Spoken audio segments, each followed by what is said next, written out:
Hello guys, welcome to the Black Spin Global podcast. I am Lucy. And I'm Eugene. And welcome to day 4 at Wimbledon. Hi. I don't know, what was that about? I don't know. I don't know. Is that excitement? Or... I don't know. You tell me. You're the one who did that. I don't know if you were cheering. My bad, people. My bad. But no, to be honest, today's been a good day, Lucy. It's been a very, very good day, actually. Great weather. Yeah, the weather was great. I tanned. Good matches. You look very nice as well in this pink summer dress. Guys, I purposely haven't posted any pictures of me yet because, you have to let the people wait a little bit to see you looking good. You know what I mean? So you've not been doing daily pics that you're going to like? No, I've taken pics on I was going to say, of course you have. Oh, I did. For your Wimbledon dump, your Wimbledon 2024 dump. Look at you getting with the lingo. Okay, yes. I know it's coming. Yes, exactly. I know it's coming. Week 1 dump. I've been hesitating. Should I do week 1 dump or whole Wimbledon dump? Listen, it's up to you, man. Okay, guys, let me know, please, if I should do a week 1 or, Wimbledon dump. Because I've been looking cute out here with my braids and my lashes and everything. Crazy. Anyways, let's focus on what we're really here for. Stay focused. Which is the tennis that we had at day 4. So should we start with Madison Keys? We should. I think first victory, one of the first matches to finish on day 4. Yeah. She was first on court 12. I bet she was happy about that. And she got things done pretty quickly against Chinese Wang Fan. It's a 6-2, 6-2 victory for Keys. And yeah, to be honest, we missed most of the match. So we weren't actually here for it in person due to the traffic coming in this morning.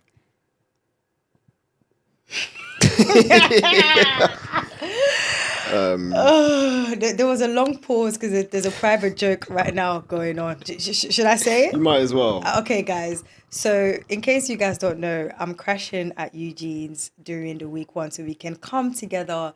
But most importantly, to make sure that he's on time. And you know what? We've been working really hard. I wake up earlier than him. I'm a woman. I take my time doing my makeup, my hair. So, whereas he keeps on telling me, Lucy, I can get ready in 30 minutes. Half hour, that's all I need. All he needs.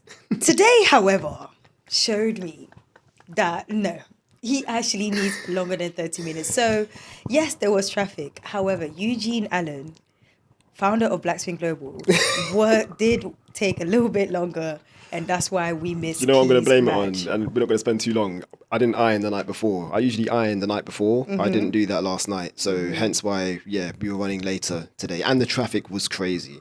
So that combination did not work in our favour, and I hold my hands up. I apologise, Lucy. It won't happen again.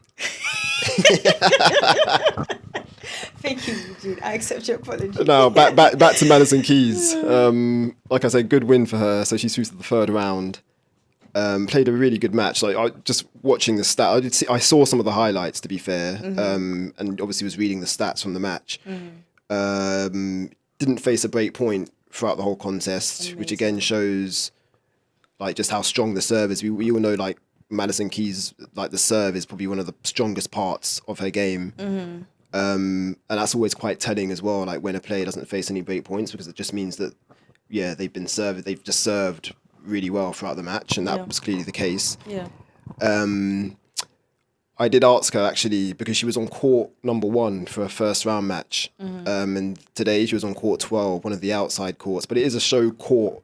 Ish. Yeah, but it's not number 1 or centre. Yeah, of course, yeah. So yeah, I just asked her like basically if there are any differences, or like if she prefers playing on either, a show court or, one of the outside courts, and this was her answer. The show courts are definitely a lot more quiet. There's still champagne corks popping though, so that's happening everywhere. But I think the courts are, typically the show courts are playing a little bit different than the outside courts everywhere. But I think the atmosphere is very different when you're on the outside courts versus the show courts. I think the show courts are, like I said, they're very quiet, and everything just feels more formal.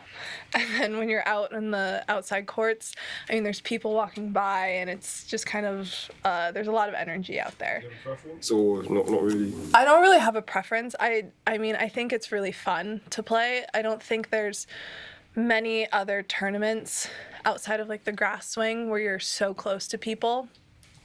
So it's definitely a very different situation, but I've always really enjoyed it. So yeah, I found it really interesting how she said that she didn't really have any preferences, like, or there was no preference to the outside courts or the show courts. She did mention Hurkacz actually, as in obviously in New York, being like one of the craziest places in terms of atmospheres, and I think a lot of the Americans feel that way. Like, Hurkacz is probably the most special. I mean, US Open in general. Exactly.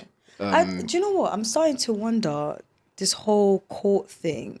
I wonder if the players care as much as the fans do. Exactly, yeah. Because we always talk about it. It's a great point, What exactly. I mean? Like, I was talking about it today because I was like, for instance, we had two Brits matches, men and women, and they were on number one court. They were not on centre. Yeah. And to me, I'm like, we've never really had this before. But at the same time, I understand. I mean, you're not going to move someone who has... This is a media announcement. Andy Murray and Jamie Murray are in the media theatre. Andy Murray and Jamie Murray are in the media theatre. Well, guys, this is proof that we're on site. Shouts out to Andy Murray too, Shout out to Andy Murray. No. Murray. It's Sir Andy sir, Murray. my bad. First of all, put some respect on My his bad. name. But yeah, guys, as you just heard, it was media announcement. But let's go back. But it's a great point that you make. I think the fans definitely probably see like court placement as a bigger issue than it actually is. Like the players, they don't really care. I don't think they really care. Yeah. Too tough. I think they care more about the time. Yeah, well, definitely. That's definitely, more about them, you definitely. know. Some people like early, some people like late. Exactly. So yeah, but very good point though. Yeah, but shout out to Keys. She faces the 18th seed, Marta Kostyuk.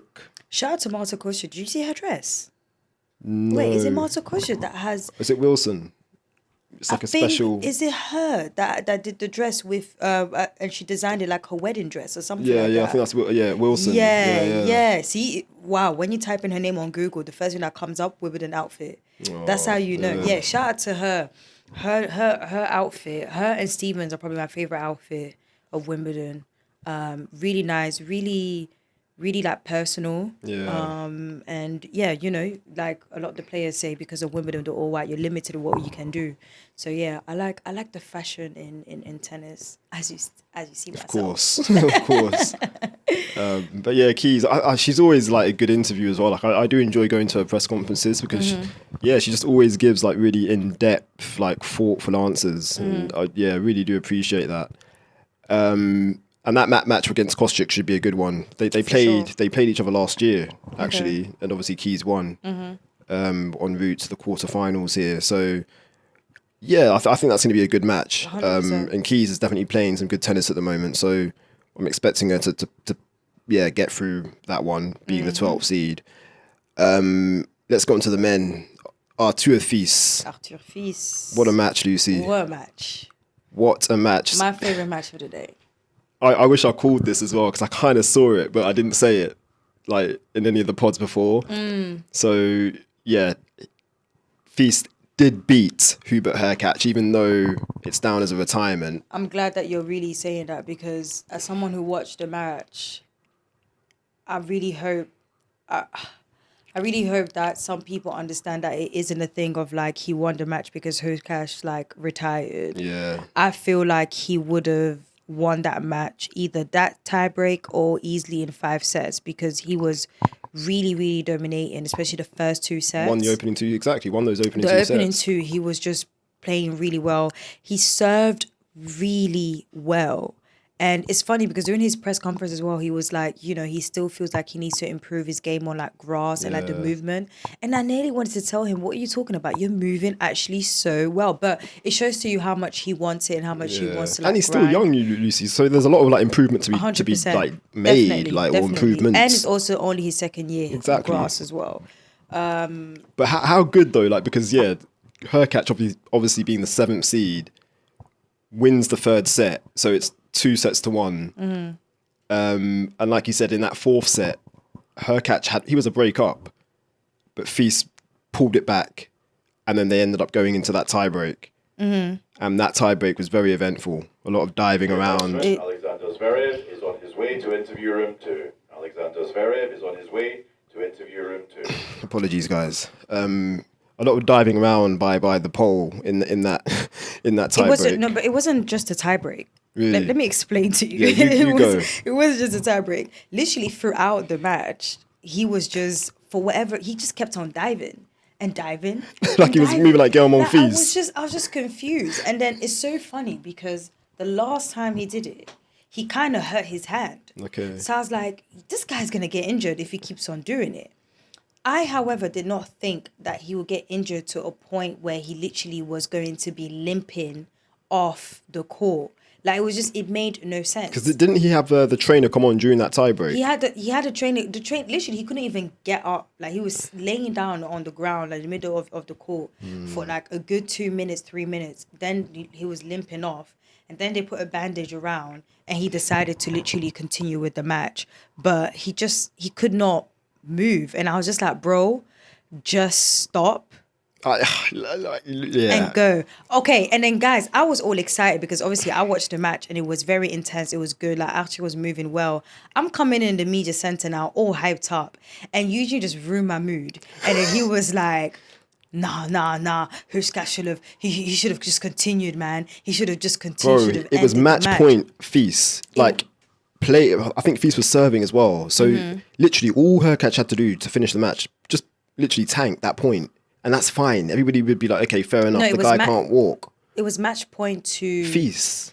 I get it, but the guy could not move. He thought that he genuinely could not move. For me, it's that, that doesn't sit well. Because like I said, it does read as a win, but it's a retirement.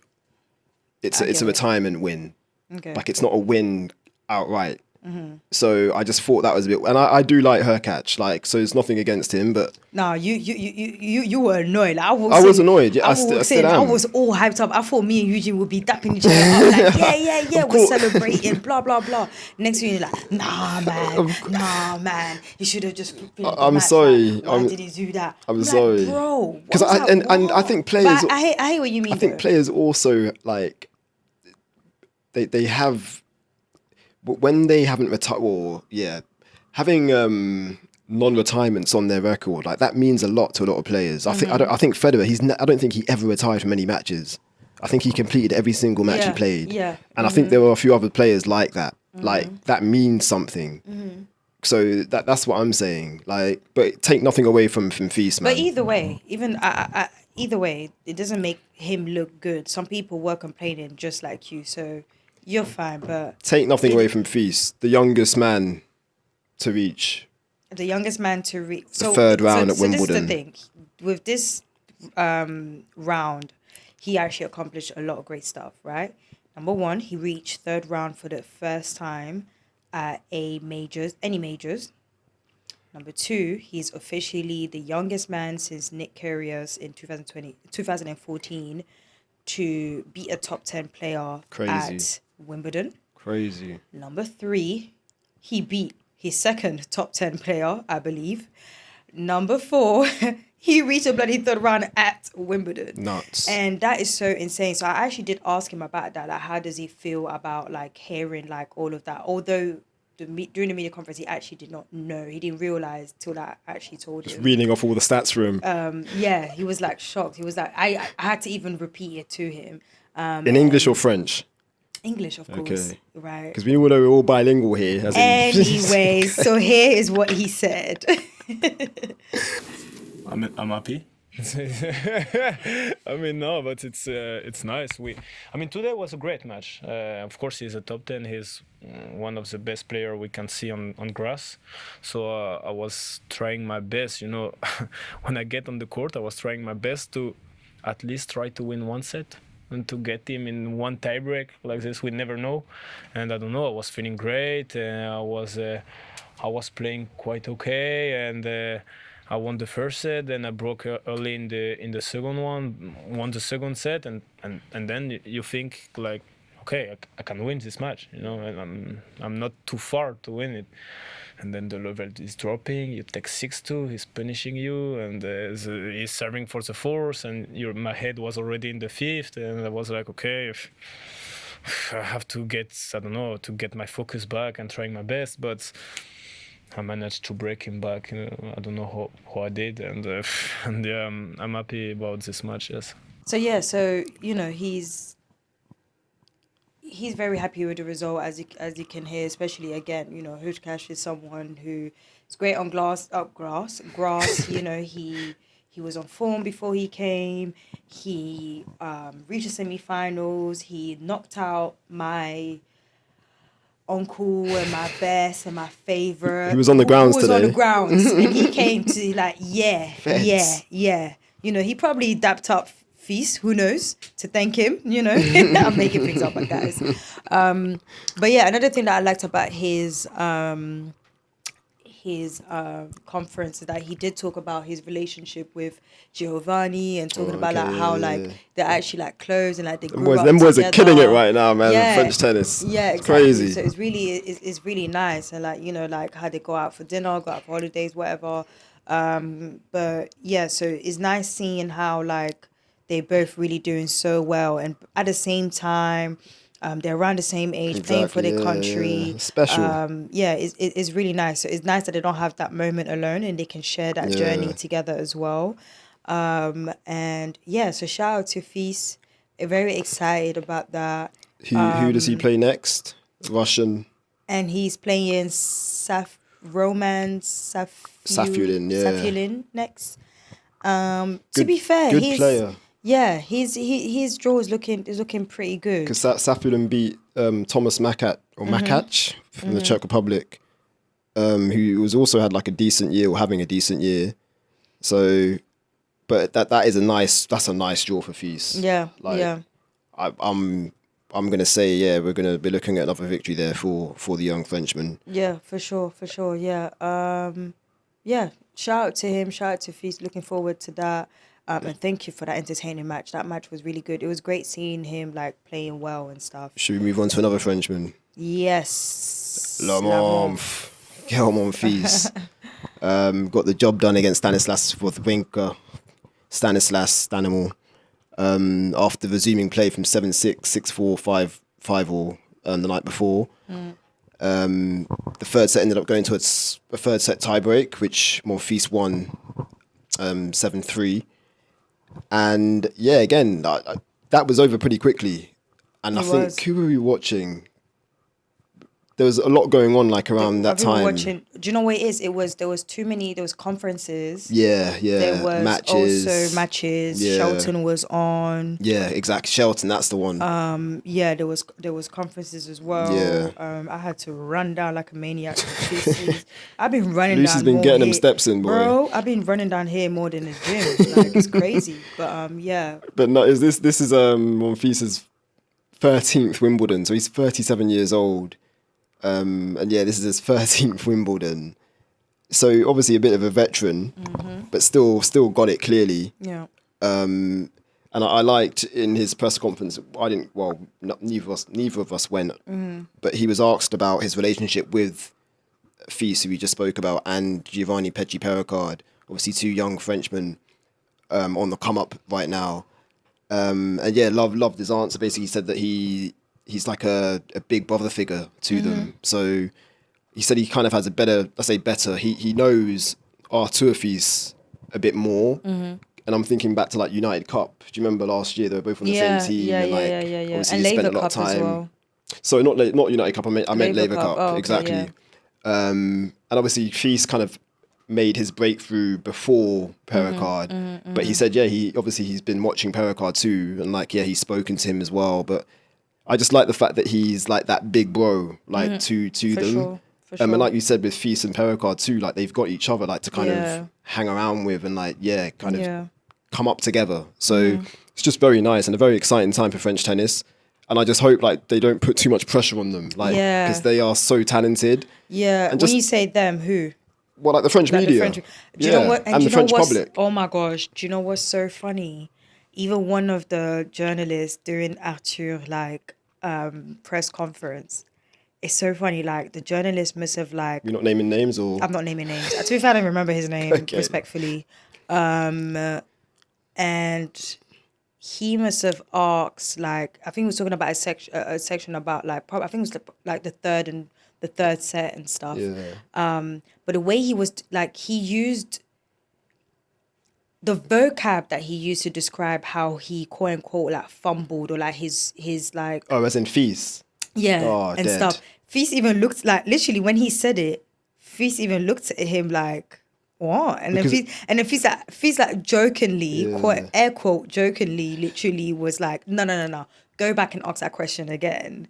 Like, yeah, because it was kind of mad. I love still. in French. It was I in love French. that. Yeah, literally. So Feast is about that, yeah? He's about, of course, he's about it. He was looking, like, literally, he was talking and stuff. I'm hoping Wimbledon will post a full thingy, so even if you don't understand it, you guys can go and actually watch it on YouTube. It was in room 2. It was in room 2, so it's good. definitely, it most likely will be there. I just don't know if they cut off I don't know. I don't think they do for bit. I don't think French. they do. Yeah.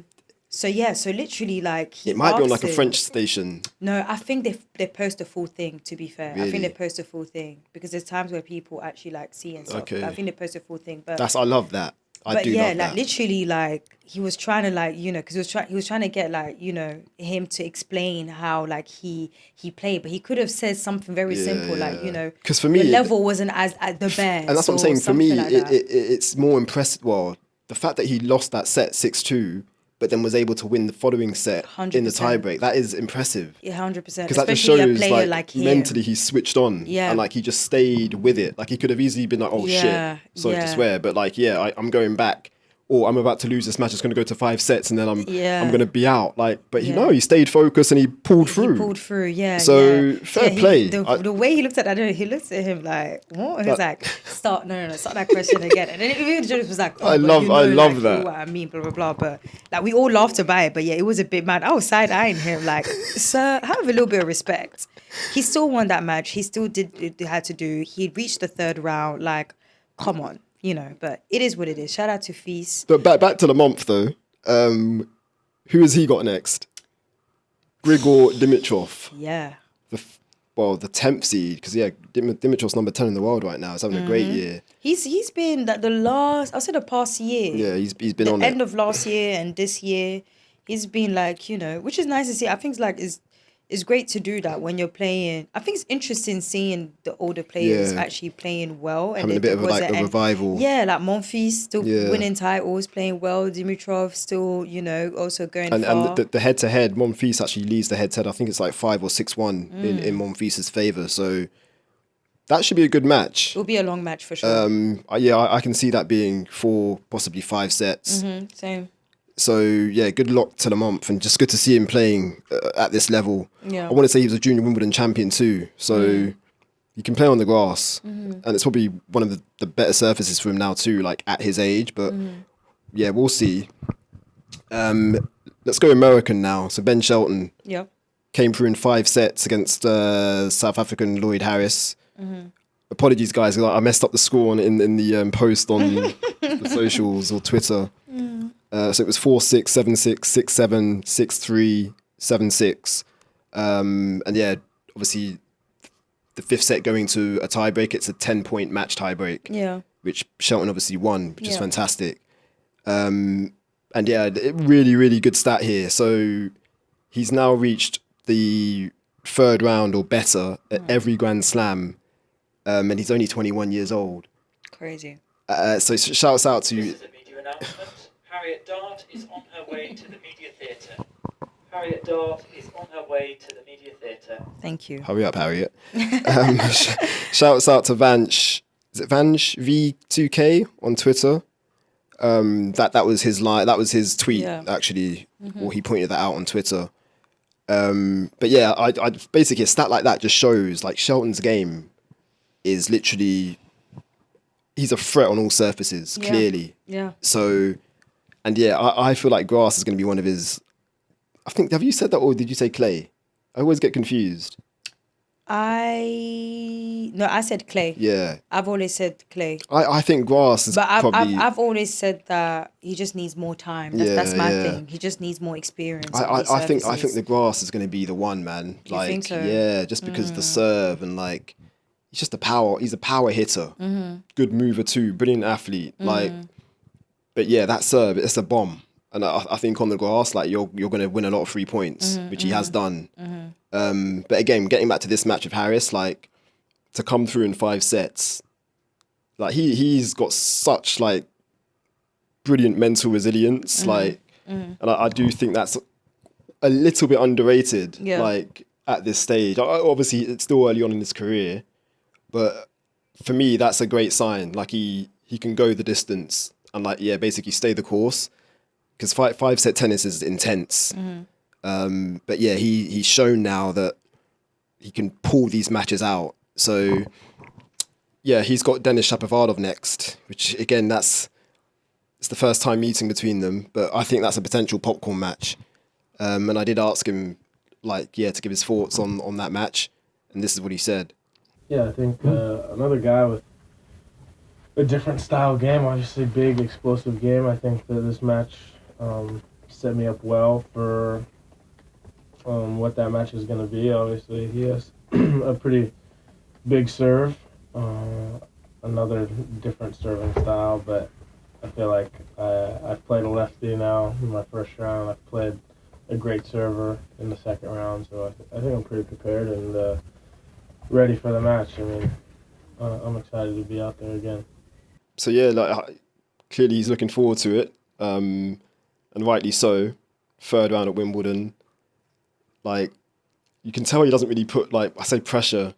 He's just a very relaxed guy. Like, he enjoys, obviously, like, the big moments. Yeah. But, like, I didn't get the sense that he was, like, I don't know, fretting or, like, worried.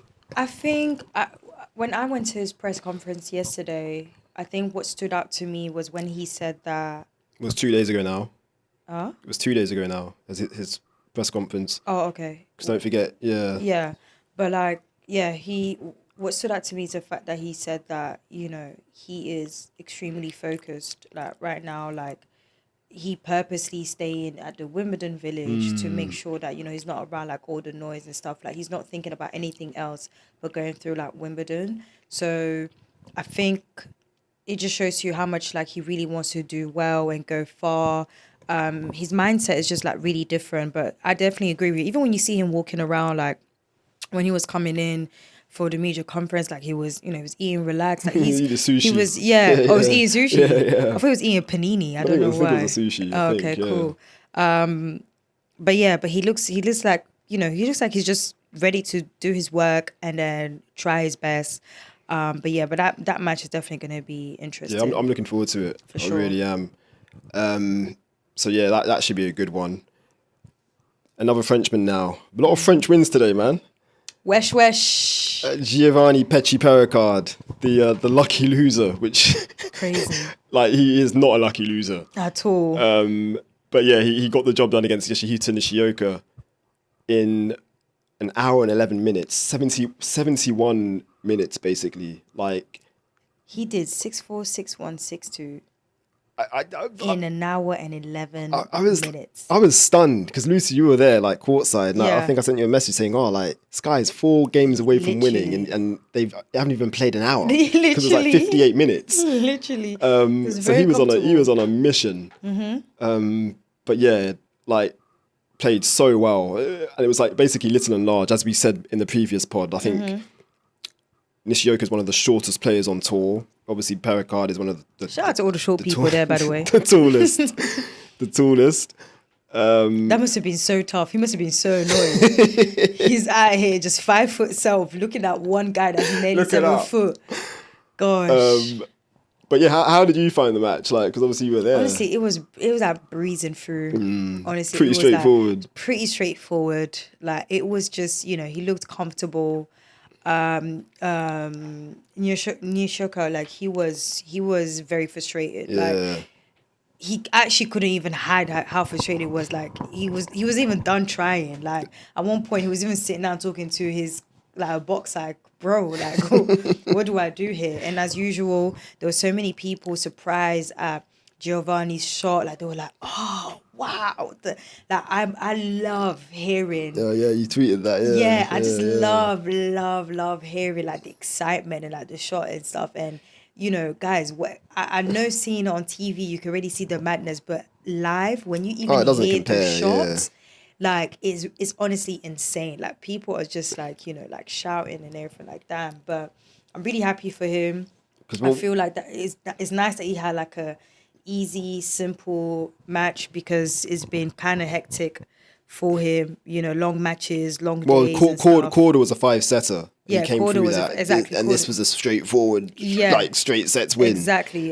But he's classed as a lucky loser. Obviously, he came through as a lucky loser, but he's playing more like a seed. That's what I'm saying.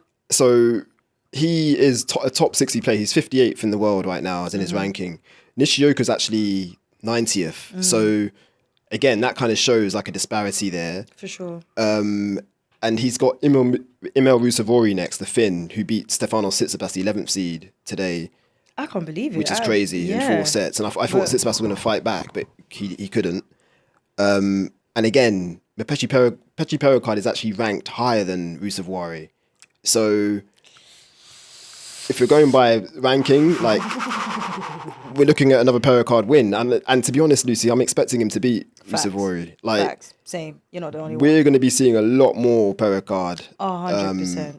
Basically. And 100%. I'm looking forward to it. Like his game, it's not just the big serve. Like he moves well on the surface. And he's a bit comfortable. He's a bit of a throwback too because he's got the one-handed backhand. He got the one-handed backhand. Yep. Again, like you said, he moves on the surface. Good volleyer. He moves towards the net. Comfortable at the net. And again, for someone so young and like to have those kind of, strengths already, like he's only going to continue to improve. So very, very exciting, man. I'm really glad for him. And I did go to his press conference, the only English speaking journalist in there, because obviously there's a lot of French eyes on him, and rightly so. Yeah. But I just asked him basically like how special Wimbledon like is to him, and with this being his like best Grand Slam to date, and this is what he said. Yeah, Wimbledon is the house of the tennis. It's like one of the first Grand Slam, I think. So every champion won this tournament. So for me, it's like the home or the house or tennis paradise. I don't know, but I watched a lot of finals when I was young. So for me, Wimbledon is a special place and a special place to be. And when you play, it's like it's unbelievable. Yeah, when Wimbledon is a special place, and rightly so, considering this is his like we established his best Grand Slam to date. But what do you think his best surface is going to be going forward? That's a good question. I think it's a bit too early. Yeah. I think it's a bit too early to predict. Sound like Rob Montgomery there. I know. You know what? Because I would have said clay because of the fact that he has titles on clay, Challenger and ATP. True. So that's why like I would have said that. I mean, Frenchman, clay makes sense. But based on this is not even just, I don't want to say based just on the result, but on his playing style, it suits really well on grass. I feel like once you have a big serve and you're serving it well on grass, no one can tell you, no one can. Pretty much. That's it. You're clear. You're done. Not only he has that, he then really moves well around the court. Yeah. And I don't want to really say it because I don't know how people are going to feel when I say that. But here we go. His one-handed backhand actually reminds me of my fave. Really? Yeah. Especially today when I was watching the match. Because today, his one-handed backhands, a lot of them went in. When he was playing against Corda, a few of them did go out. Like he wasn't returning well with the one-handed backhand. Okay. Today, maybe, because it was an easy match for him, respectfully to Nishioka. I like that. I feel like he could probably do it more, but he was because before go for more. Yeah, basically. exactly. Yeah. He wasn't hitting it too hard. He was doing it very smoothly and stuff. So I feel like the more he does it, the better he'll get at it. I hope no one will cook me as I say this. I know it sounds very insane to compare the two. I'm not saying he's at great Roger Federer level. No, why not, man? Because for me, the best one is I don't play one-handed backhands. I play two-handed. Not a lot of them do. Not a lot of people do. Him, Eubanks are probably the few. Hey, the blacks. The few who does it. Not a lot of them do. For me, the best looking or aesthetically pleasing one-handed backhand for me, when I was growing up anyway, was Richard Gasquet. I loved his one-handed backhand. True. But yeah, I mean, Mpetchi's got a nice. He's got a nice backhand, one. definitely. And I even heard people like fans like literally. There was one guy who was sitting next to me, and he mentioned, he was like, "Wow, he has a nice one-handed backhand and stuff." So yeah, but shout out to Perricard. Really happy for him. Court 14 was full. People were shouting, "Hey, Gio!" That's one thing that I love about players going that far is having more eyes on them and them getting more, exactly support and love and fans, because this brings in the fans. Oh, massively, yeah. Especially that Giovanni's game is very special as well. And doing it at like a Grand Slam, at like Wimbledon too. Wimbledon, out all of them, which is big time. He did say actually in his answer, basically, this is like basically tennis paradise. Yeah, exactly. So I did quite like that line. But he's very exciting, man. And I'm looking forward to seeing a lot more of him, not just at Wimbledon, but like in the season going forward. For sure. We had a defeat today, Lucy, unfortunately, in singles. Someone that I called, I did think there was going to be an upset in terms of seeds. But yeah, Robin Montgomery, she fell to the 10th seed on Jabeur in straight sets. So yeah, Jabeur won that 6-1, 7-5. Yeah. I like the fact that Montgomery put up a fight in the second set. She did, yeah. Because that could have easily been a 6-1, 6-2 or 6-1, 6-love. Yeah. Like, and she said the same at her press, which I was alone, by the way. So I technically had a 1-to-1 journalist math. Fantastic. I was all alone, yeah. I love the journalist math. That's so funny. Because and her press was during like Ben Shelton's. Well, it wasn't during.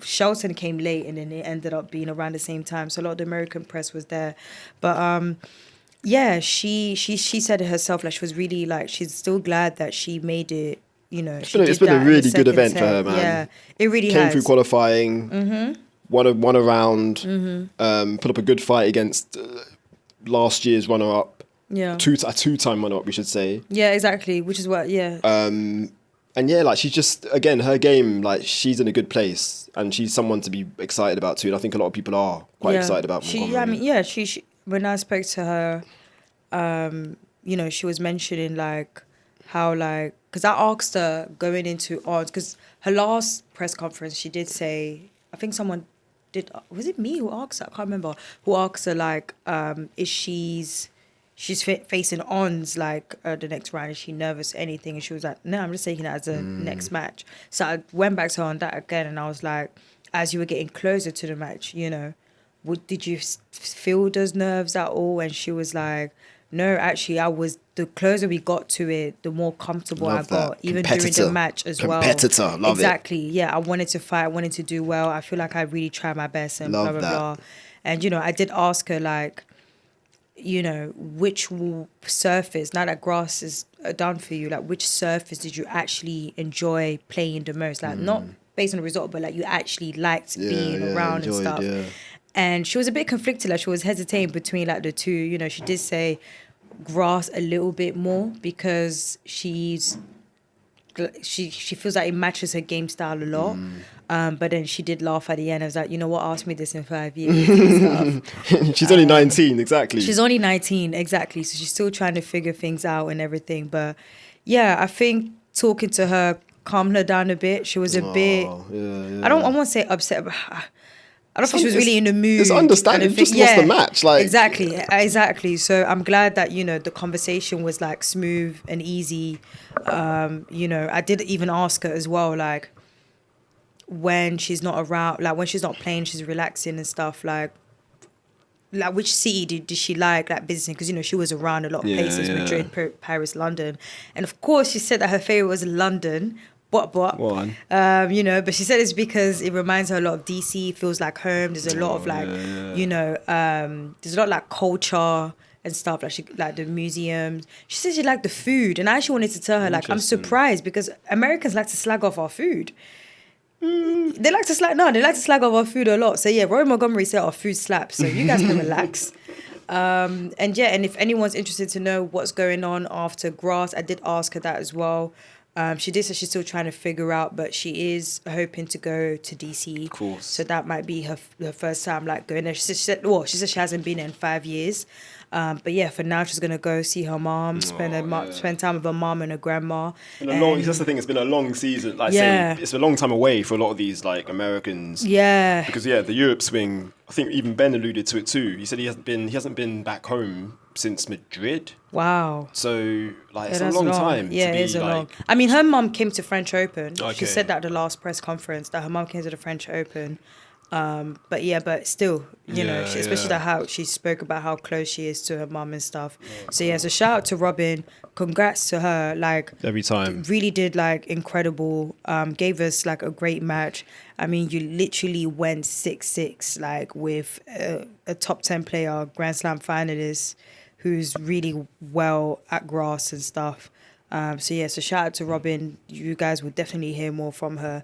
The rest of this, her rankings are going up. Facts. She's definitely going to be, I see it, her being a top 100 easily into that very this year. soon. So, keep on grinding, Robin. Well said. We're looking at tomorrow or day 5 is order of play, Lucy. Hey. Wowzers. Hey. So Big Foe's got his wish.